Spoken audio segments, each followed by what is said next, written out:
It's a sobering fact that the hidden power structure of international finance has exerted tremendous influence over public opinion in this country through its virtual control of higher education and major segments of mass communications.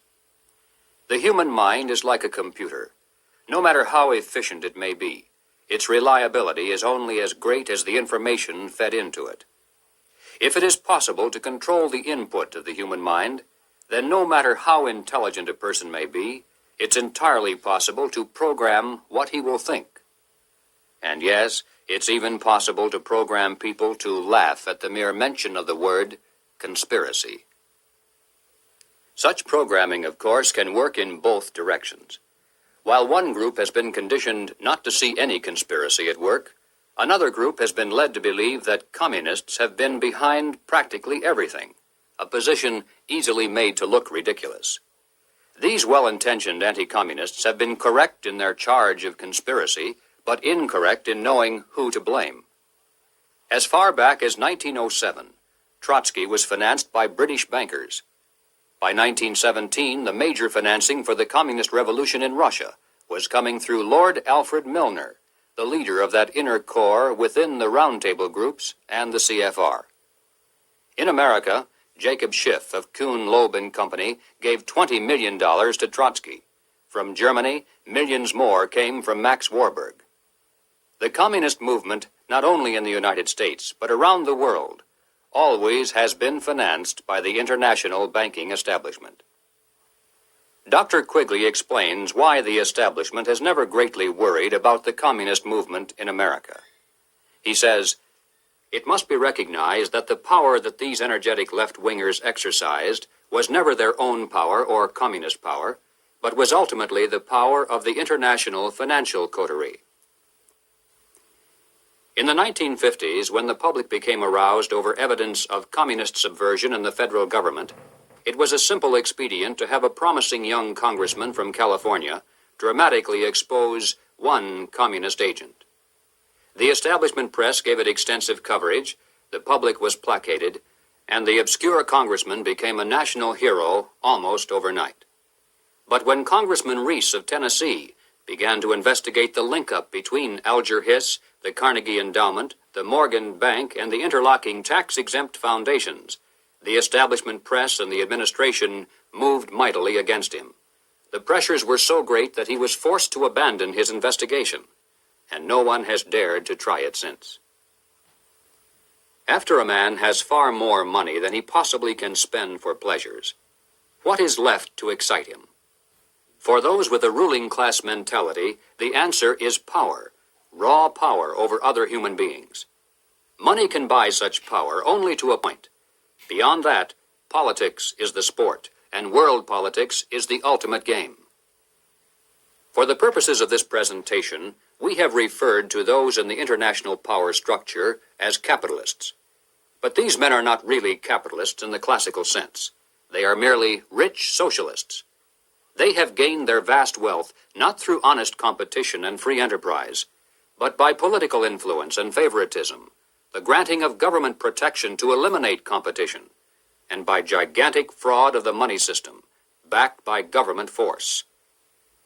These men are striving to create a world superstate, with the expectation that from behind the scenes they will be the ones who will rule. Not free enterprise capitalism, but big government is the conspiracy's life force. World government is its ultimate goal. But what is the best way to sell big government and then world government to a people like ours, historically devoted to an independent republic of limited powers? The answer is simple. In revolutionary literature, the tactic is known as pressure from above and below. It's the strategy that Colonel House laid down in his book, Philip Drew, Administrator. Deliberately create problems, and then offer only those solutions that result in the expansion of government. Create conditions so frightful at home and abroad that the abandonment of personal liberties and national sovereignty will appear as a reasonable price for a return to domestic tranquility and world peace. If those who seek world dominion can stimulate leftist mobs into violent confrontation with local law enforcement, and also provide exhaustive news coverage so that the entire nation can see and tremble, then the peaceful and freedom-loving majority can be programmed to accept a vast expansion of government powers and even a national police force, offered supposedly to end the violence. If those who seek world dominion can raise the specter of an enemy armed to the teeth with superior atomic weapons on the verge of launching a nuclear holocaust, and also offer world government as the prevention, then millions of Americans can be programmed to accept the loss of national sovereignty as our last best hope for peace. This is the meaning of pressure from above and below. To put over police state measures at home, they need chaos, crime, and anarchy in the streets. To sell the idea of world government, they need the constant threat of nuclear war. Or, as they say in revolutionary circles, the real action is in the reaction. In 1968, Random House Incorporated published this book by James Coonan, The Strawberry Statement, Notes of a College Revolutionary.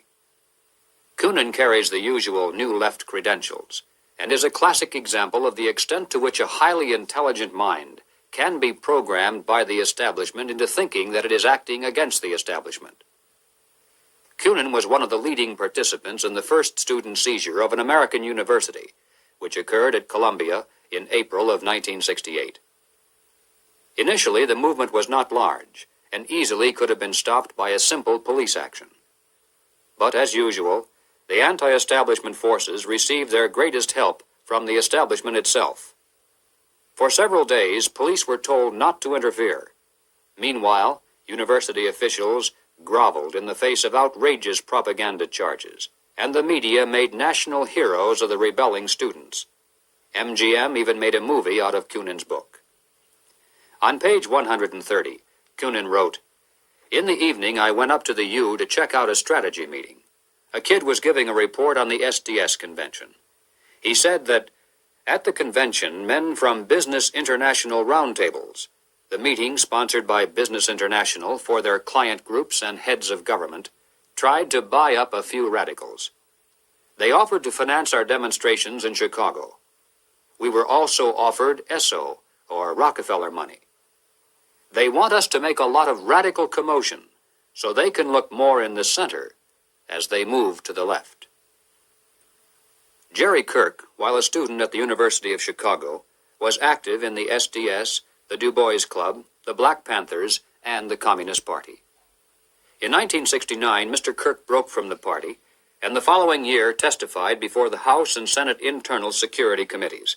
Here is what Mr. Kirk has told us. "Young people have no conception of the conspiracy strategy of pressure from above and pressure from below. They have no idea that they're playing into the hands of the establishment they claim to hate. The radicals think they're fighting the forces of the super-rich, like Rockefeller and Ford, and don't realize that it is precisely such forces which are behind their own revolution, financing it, and using it for their own purposes."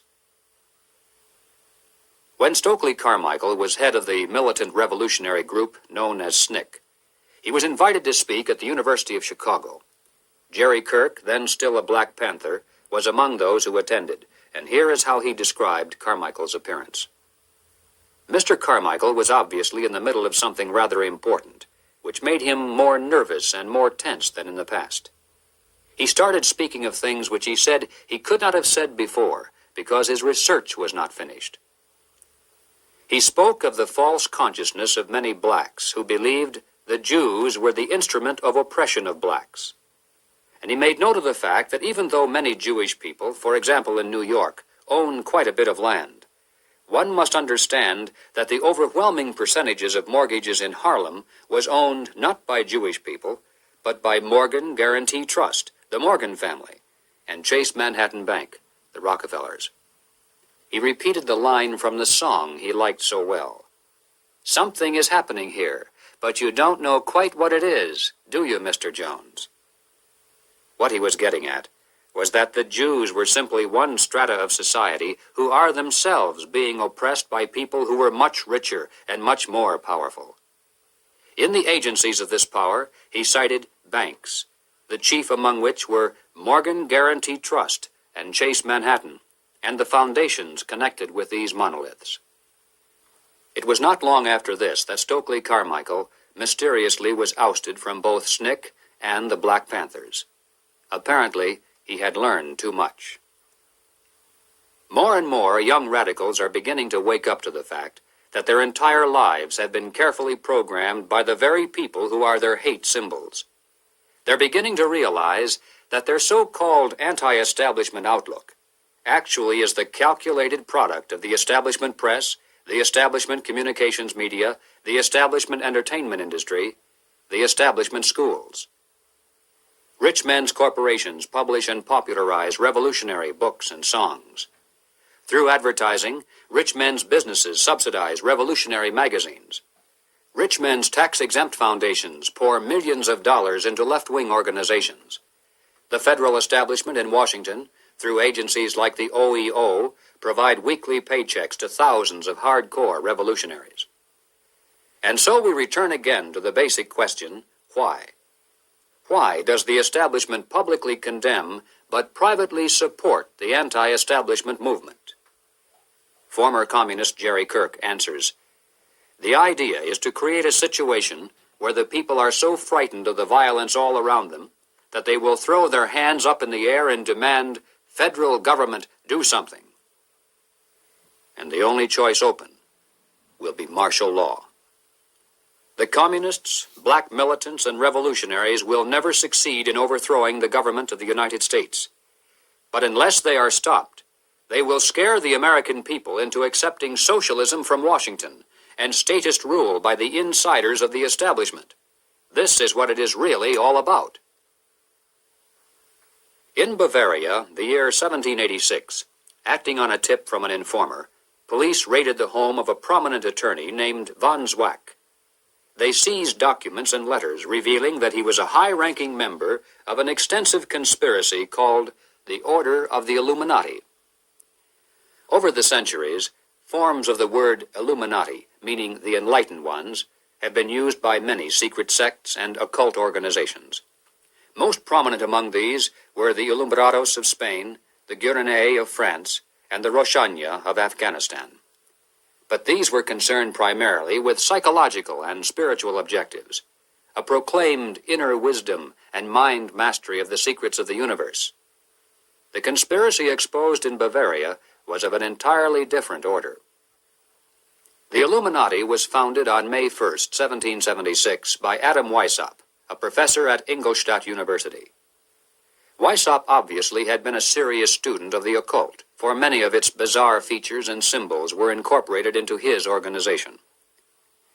Weishaupt had been active in the Masonic lodges of Germany, and found in them the perfect vehicle for recruiting into his secret order, which he described publicly as the highest level of Freemasonry. The Illuminati was formally incorporated into the Masonic lodges at the Congress of Wilhelmsbad in 1780. It should be noted that Freemasonry in England and America historically is quite different. Its members are characterized by the highest standards of integrity. Nevertheless, it is a fact that from 1780 on, the Illuminati did flourish as a parasite on the highest levels of the Masonic movement in Europe, especially the Grand Orient lodges of France.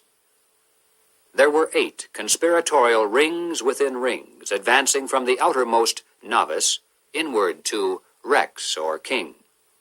The king, of course, was Weishaupt himself, who had adopted the code name Spartacus. Those in the outer rings were told that the grand purpose of the order was to make of the human race, without any distinction of nation, condition, or profession, one good and happy family. But by the time the member had advanced to the level of presbyter, or priest, his oath of absolute secrecy and obedience had become deadly serious. Only then was he allowed finally to see the ultimate goal of the order. It was the destruction of all religion, replaced by the worship of reason, or humanism, and the destruction of all independent governments, replaced by a new world order, a world government ruled from behind the scenes by the illuminated ones. Needless to say, most members were never allowed to see these goals. In the words of Adam Weishaupt himself, "These good folks swell our numbers and fill our money box, Set yourselves to work. These gentlemen must be made to nibble at the bait. But this sort of people must always be made to believe that the grade they have reached is the last. The public record of the Illuminati is quite thin, but it does show that before it was exposed briefly in 1786, it had already enjoyed immense success in attracting into its outer rings some of the most prominent men of Europe. Its roster included important names in both government and finance. It was the most important single force behind the French Revolution.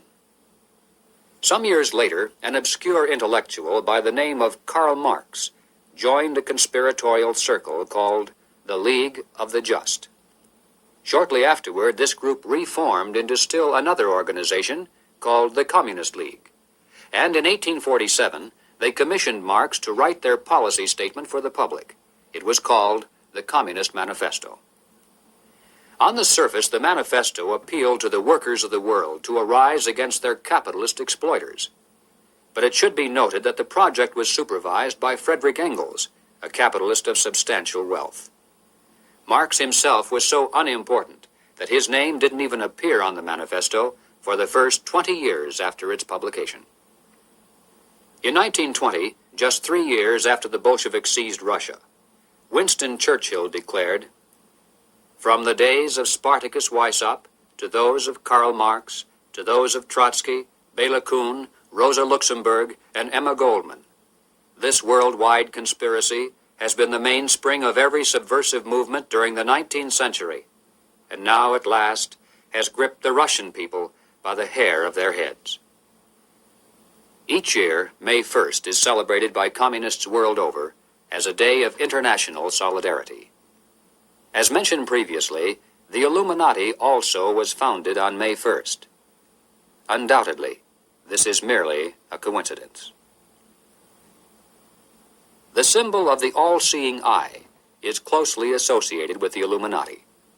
Like many other features of this conspiracy, apparently it was taken by Adam Weishaupt from the occult symbolism of ancient history. It appears today among the symbols of the Rosicrucians, the Freemasons, and many others around the world, including the Cao Dai in South Vietnam. Undoubtedly, it is merely a coincidence that the all-seeing eye now appears on the alternate side of the Great Seal of the federal government, and also on the $1 notes of the Federal Reserve System. At the bottom of the seal, in Roman numerals, there is the date 1776. This, of course, is the year of American independence. Undoubtedly, it is merely a coincidence that it is also the year of the founding of the Illuminati. But then, perhaps, none of this is merely a coincidence. Is it possible that both the communist and capitalist conspiracies have yet one more inner circle within the circle that is common to them both? Is it possible that both movements, unbeknownst to most of the people in them, are merely contemporary counterparts of a much older conspiracy? There is much evidence, far more than presented here, to indicate that this is the case, but frankly, we don't know. Until someone on the inside of such a master conspiracy decides to reveal its existence today, we simply have no way of finding out. But we do know that it is not impossible, and certainly not absurd. What then is our response? Fortunately, it's not necessary that we resolve the historical question of the conspiracy's origin. Regardless of whether there is one controlling group, or two cooperating, or three competing, or 4 or 10. In practical terms of what can be done about it, our response must be the same. Conspiracy, as it operates at the highest level in the United States today, rests upon two solid foundations and enjoys the protection of shelter. If we could knock out its foundations, it would collapse, and if we could strip away its shelter, it would wither and die. The shelter is secrecy. The foundations are big government and manipulation of money. No conspiracy can stand the light of exposure. No conspiracy can rule the masses without the tool of an extensive government bureaucracy. And certainly no capitalist conspiracy can long survive without control over the nation's money. Expose the conspiracy. Reduce the size of government. Return our money to a standard that cannot be manipulated. This must be our response. In the limited time available, we have attempted to demonstrate that the conspiratorial view of history, particularly of recent history, is the correct view. Let us summarize now 7 major conclusions. 1. There is and has been for some time a conspiracy among some of the richest people in the world.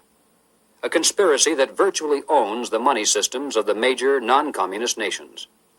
This monopoly is protected by the power of the respective governments and is used to perpetuate the conspiracy's vast wealth by the creation of money out of nothing. 2. In the United States, this monetary fraud is perpetuated through the Federal Reserve System.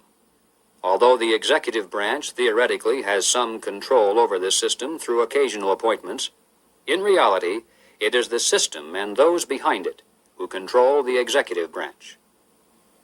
3. The capitalist conspiracy in this country surfaces to public view in the form of the semi-secret Council on Foreign Relations. Its members exercise their control over the nation through government, tax-exempt foundations, centers of education, and the mass communications media. 4. On the surface, the capitalist conspiracy appears to oppose communism. It spends billions of dollars in spectacular military displays of anti-communism all around the world, but never to the extent of seriously harming the enemy, and certainly not to the extent of defeating him. Meanwhile, behind the scenes, the conspiracy always has nourished and aided communism both at home and abroad. It does this not because it is pro-communist, but because it needs the appearance of a formidable foe and the chaos byproduct of a managed conflict to advance its own goal of totalitarian world government. 5. There is much evidence indicating that the capitalist and communist conspiracies both are directed by a single master conspiracy which may have continuity with the Order of the Illuminati, which was founded 200 years ago. But this historical question is not nearly as important as the immediate question of what can be done about it today. 6. As for our response, we must begin to dismantle the conspiracy's machine of big government. We must restore American independence. We must return our schools to local control. We must protect our police forces from federal aid, which is the certain path to a national police force controlled from Washington. We must denounce revenue sharing as a transparent device leading to control over local government. We must raise up men for political office who not only talk about reducing government, but who will do it once they're elected. And that means men who are totally independent of establishment politics. 7. We must reduce the Federal Reserve System to a service function of clearing checks between banks only. Merely turning the system as it stands over to the federal government, as some have suggested, will not solve the problem. The same people would control it either way. The root of the evil is that money is created out of nothing, and the insiders could do that today just as easily directly through government as they do through the Federal Reserve System. The ultimate solution is to prevent anyone in or out of government from manipulating the money supply.